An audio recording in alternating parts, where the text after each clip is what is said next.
فتحت الطلاقه مالت الباب، سحبوا اثنين،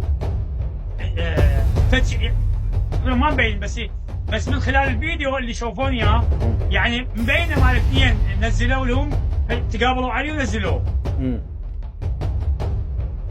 هنا الامر مشت السياره. طيب. بس الثلاثه دخلوا للبيت والسياره راحت بطريق السائق مشت. اوكي، نسد الباب كل شيء ماكو بعد. ثاني يوم الساعة 3:30 عندنا اجتني رسالة وجتني جاني الفيديو. اجتنا رسالة وجاني الفيديو. ايه وجوا مكتوب، طبعا الصفحة هي كانت يعني هم صفحة وهمية، يعني اني قايل لكل الناس قبل لا تراسل اني اسوي لك صفحة وهمية او يعني هنا دقيقة خلينا لا نعبر لليوم الثاني.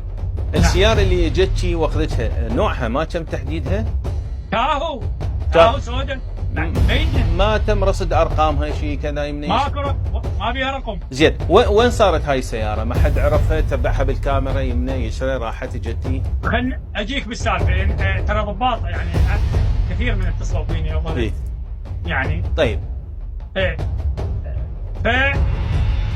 من شفت هذا الفيديو عشان اتصل ثاني نفس الرقم نفس شنو هاي؟ قال الحقيقة اخويا ما حد. طبعا انا كشفت مقتل الدكتوره ساره، هم نفس الحاله نشروا لي اياه ورا نص ساعه اني نشرته. اي احنا نعرف. نعم. تفاجئنا انه السرعه اللي انت حضرتك طلعت على التيك توك وحكيت وكذا وكل الناس عرفت. نعم. من خلاله. نعم.